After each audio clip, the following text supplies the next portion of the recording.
Shin Yong Kim, the president of the World Bank. It's great to have you with RT today, sir. Thank you so much for having me. So you pledged to continue the World Bank's mission to fight world poverty. It's actually a policy which recently became priority for the bank, but a startling 80% of people in the world still live under $10 per day. I mean, do you ever stop and say, wow, I'm fighting windmills? Well, you know, I feel that I have the best job in the world. You know, the fact that we walk in every day and on the wall of the World Bank states, our dream is a world free of poverty. You know, there are 80% of the world living on less than $10 a day, but there are also 1.2 billion people living on less than $1.25 a day.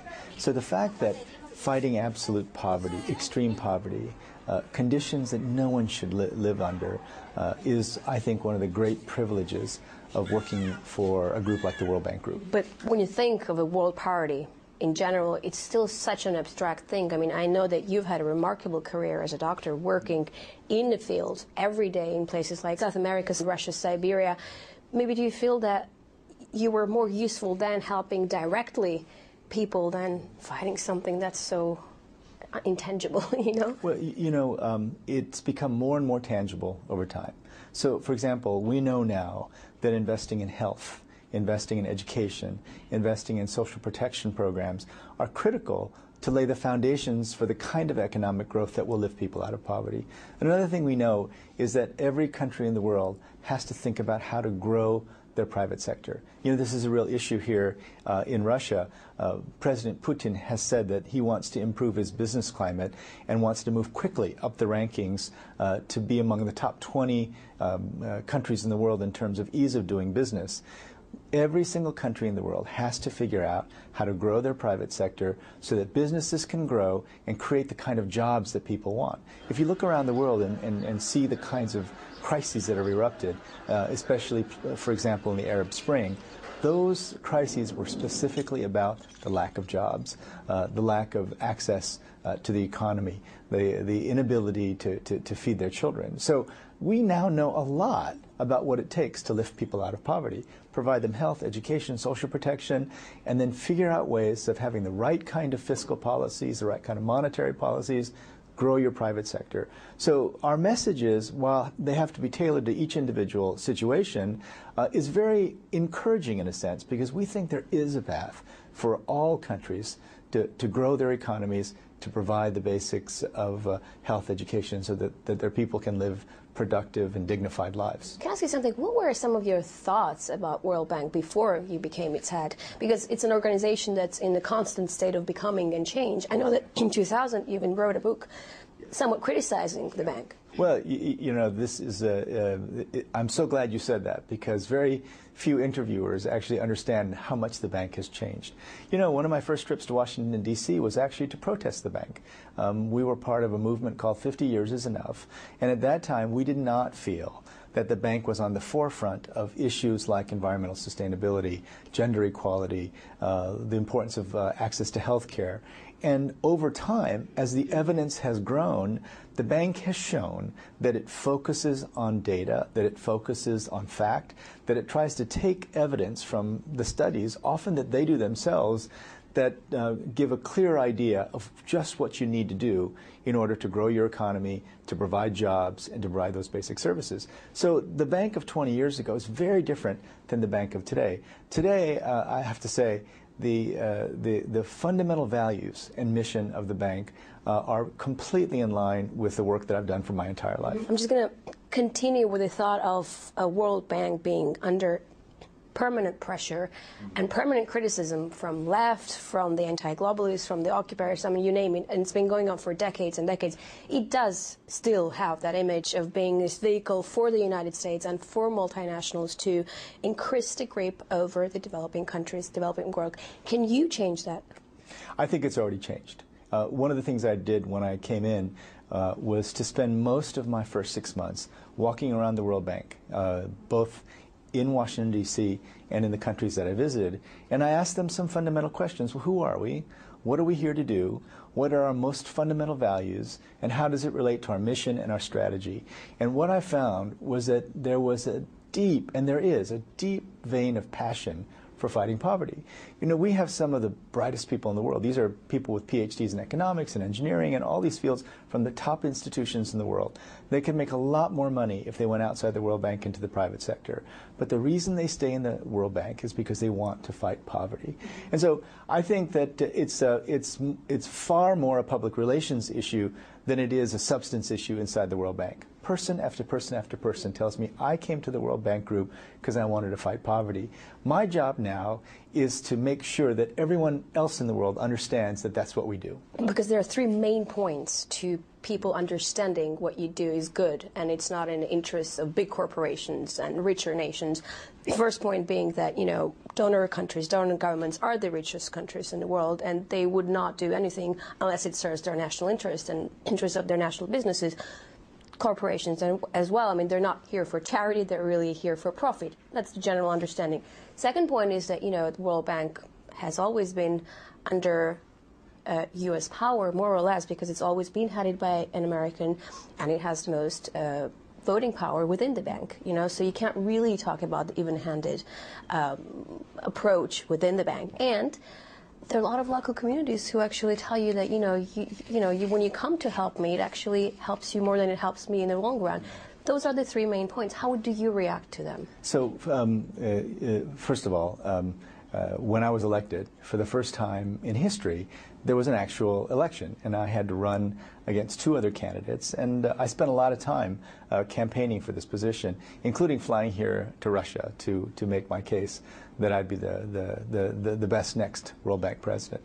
You know, there's no question that there are very powerful countries in the world, the U.S. being one of them, but I can guarantee you that at the World Bank, the issues that we talk about are very focused. For example, we are always looking for the issues that are in everyone's interest to tackle. Let me give you two examples. The situation in the Sahel with Mali. You know, this is a situation that is so worrisome to the entire global community, and our role there, once the fighting slows down, is going to be very specific. Our role is to try to provide the kind of support so that Mali and other countries in the Sahel can actually build their economies. What the young people want are jobs. If you go to countries like Cote d'Ivoire or Liberia, other places that have had these enormous conflicts, the critical task is to rebuild their economies so that former soldiers can get a good job. Now, this is in everybody's interest, and at the World Bank, we especially focus on those issues. Climate change, for example. As I said, 20 years ago, the World Bank was not at the forefront in terms of leading the fight against climate change, thinking about environmental sustainability. We want to move into that position now. I've been writing a lot about it. I've been talking to lots of different groups. We want to be on the cutting edge of fighting climate change because, in my view, there are so many things that go beyond the political level. The negotiations around the Kyoto Protocol, these negotiations are critically important. They've got to go on. In the meantime, we've got to try to build functioning carbon markets, find a price on carbon. We've got to try to remove fuel subsidies. We've got to try to build better cities that aren't so polluting. We've got to improve agriculture. The World Bank is going to be on the very forefront of those issues that are not in one country's interests, but are that in everyone's interest. What happens when someone like Hugo Chavez quits the World Bank saying that too much American power, and then he gets Chinese money to finance his projects? Do you stop to think maybe the balance of powers is changing? The world is becoming two-camped or multipolar. Maybe we got competition. Well, there's a lot of different organizations that are putting money into development. The Chinese have a very robust program in many parts of the world. There are other multilateral development banks, and there's a lot of individual countries that put their official development assistance into countries. But let me assure you, there's plenty of poverty to go around for everyone in terms of investing in developing countries. Our expertise is pretty specific. We're 66 years old. We have 188 member countries. We work in over 100 countries. We have tremendous expertise, not only in terms of the data and the articles we've written and the studies we've done, but just in the lived experience of our employees. We actually know how to get bridges built, how to get roads built, and so this is our great strength. I think that no matter how many new players enter the scene, there will always be a central role for the World Bank because of our expertise, because of our global reach, and because of the fact that our primary concern, and this is very clear, I've made it clear, the board has made it clear with me, ending poverty, building shared prosperity is what we do. When we talk here about fighting poverty and inequality, do you sympathize with that 99%, with the occupiers? Well, our main goal is, in fact, to work with an even smaller group in addition to the 99%. And the group we're talking about is the 1.2 billion people living in extreme poverty. It's 20% of the world. Now, but that's not the only group that we're working on. What are we trying to do? We're trying to ensure that the group that live in extreme poverty can enter the middle class. I mean, that's really what we want to do. They're going to become consumers. They're going to become participants in the global economy. But in countries like Russia, we also think we have a very important role to play. You know, Russia's trying to do things like improve its business environment, improve its healthcare, improve its education. And there's tremendous expertise in this country. But we have expertise that stretches across 100 countries. We have helped and experienced working with lots of other high middle income countries, Korea, Indonesia. There's many countries that we've worked with, and we think that that experience brought here to Russia will give the Russian professionals, who are of course extremely qualified, ideas about what they might do to improve the systems that they have. We feel that we're relevant in all those countries. We feel that fundamental questions of equality are central to what we do, and we will continue in that path. When I mentioned the Occupy Wall Street, I mean, really brought together people that were so different, students and scholars. I mean, even Joseph Stiglitz worked for the World Bank. A lot of people that I've spoken to, Americans, Nobel Peace Prize winners, they say that the inequality, the issue that spurred the very protest, really puts the United States in great nation and consequently the rest of the world, the inequality. Do you agree? Well, one of the things that we focus on, and you know, we don't have projects in the United States, and the United States is a member country, but we don't have projects in the United States. But in a very specific sense, here's what we do. We look at what it is that causes instability in societies, and what we found is that if you lock people out of participating in the economic growth of a country, you get situations like you saw in the Arab Spring. Now, we're not talking specifically about a particular program. We're not recommending any kind of political solutions. That's not what we do. What we focus on is how can you do the right things in the government so that you create an environment where the private sector can grow the kind of jobs that people really want. 90% of all jobs in developing countries are created by the private sector. This is our most recent World Development Report. So our role is fairly clear. We think that an inclusive approach to economic growth is by far the most effective and the most stabilizing way for a country to grow. And that's based on evidence that, in fact, we've collected over many, many years. With Europe being in critical state, do you feel like you can pour more money now into the ailing European countries rather than third world countries? Well, let me just say that over the last 9 to 12 months, we've seen very remarkable acts of solidarity on the part of the European countries. I think there are many people who doubted whether the Europeans would step up and ensure the future of the euro and ensure the stability of the European Union. And I think now there's just no question that the tail risks have been decreased.